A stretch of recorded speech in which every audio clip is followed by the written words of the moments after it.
Assalamualaikum warahmatullahi wabarakatuh. Izin memperkenalkan diri, nama saya Selvi Novita Mariam dengan NIM 232100060. Di sini saya akan memaparkan mengenai tugas UAS yang telah saya buat dengan mata kuliah Media Pembelajaran Bahasa berbasis ICT dengan dosen pengampu Papia Nugraha MPD. Baik, pertama-tama saya akan memaparkan terlebih dahulu mengenai rencana pelaksanaan pembelajaran yang telah saya buat. Di sini saya memilih satuan pendidikan yaitu SMP dengan kelas atau semesternya itu kelas 8 dengan semester ganjil, mata pelajaran yaitu bahasa Indonesia dengan materi pokok teks berita dan alokasi waktu yaitu 2 kali 40 menit yaitu 1 kali pertemuan dengan model pembelajaran yaitu project based learning. Nah, di sini terdapat kompetensi dasar dan indikator. Nah, kompetensi dasar yang telah saya pilih yaitu 4.2. Menyajikan data informasi dalam bentuk berita secara lisan dan tulis dengan memperhatikan struktur kebahasaan atau aspek lisan yaitu lafal, intonasi, mimik, kinestetik. Dan di sini juga terdapat indikator yaitu 4.2.1 mendata objek dari berbagai sumber tentang berita yaitu C4. Lanjut 4.2.2 membuat kerangka untuk menulis teks berita itu C6. Selanjutnya ada 4.2.3 yaitu menyajikan teks berita secara tulis dan lisan dengan memperhatikan struktur kebahasaan atau aspek lisan yaitu lafal, intonasi, mimik, kinestetik itu C6. Nah, di sini juga terdapat tujuan pembelajarannya. Tujuan pembelajaran di sini yaitu yang pertama, mendata objek dari berbagai sumber tentang berita yang didengar dan dibaca dengan tepat. Yang kedua, membuat kerangka untuk menulis teks berita dengan memperhatikan unsur-unsur berita dan pola penyajiannya yang tepat. Yang ketiga, menyajikan teks berita secara tulis dan lisan dengan memperhatikan struktur kebahasaan atau aspek lisan yaitu lafal, intonasi, mimik, kinestetik yang tepat. Dan di sini juga ada terdapat materi pembelajarannya. Yang pertama, struktur dan kaidah kebahasaan teks berita. Yang kedua, contoh teks berita. Yang ketiga, langkah-langkah menyajikan teks berita.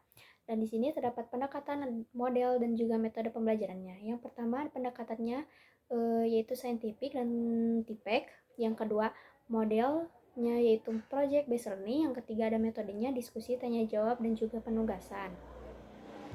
Nah, di sini juga terdapat media pembelajarannya itu menggunakan aplikasi Canva yaitu PowerPoint dan juga di dalam aplikasi Canva tersebut terdapat LKPD. Nah, di sini saya juga cantumkan sumber ajarnya dari beberapa sumber dan di sini juga terdapat langkah-langkah pembelajarannya dimulai dari pendahuluan yang sudah memuat nilai karakter atau PPK, literasi 5C dan HOTS. Dan pendahuluan di sini saya mencantumkan alokasi waktunya itu 10 menit dan juga ada kegiatan inti di sini 60 menit dan ada penutupnya itu 10 menit.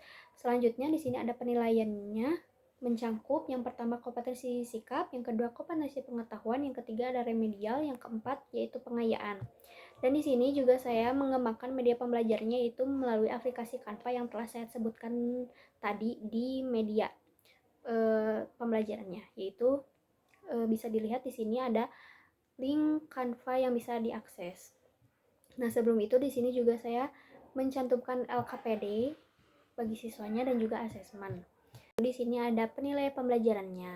Nah, baik, di sini kita langsung saja masuk ke pengembangan media pembelajaran yang telah saya buat, yaitu menggunakan aplikasi Canva yang tadi. Bisa diklik di sini.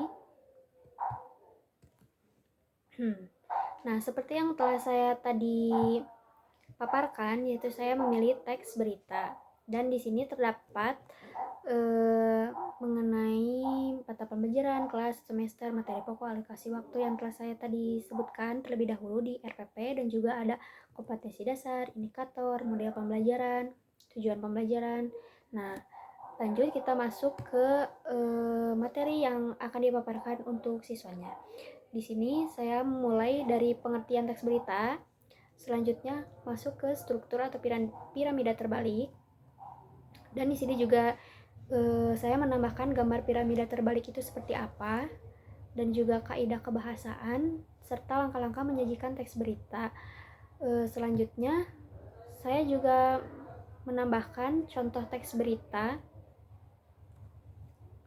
dan di sini juga terdapat contoh berita yang berupa video. Nah, di sini terdapat satu barcode yang bisa diakses oleh para siswa. Di sini siswa bisa men-scan barcode tersebut dan bisa masuk ke contoh berita yang berupa video tadi gitu. Dan di sini juga saya memasukkan LKPD dengan petunjuk kegiatannya, yaitu bisa dilihat dan juga asesmen bagi siswanya. Dan saya juga tidak lupa mencantumkan referensi pembelajarannya. Mungkin seperti itu saja pemaparan RPP dan juga media pembelajaran bahasa berbasis ICT yang telah saya buat. Wabillahi taufiq wal hidayah. Wassalamualaikum warahmatullahi wabarakatuh.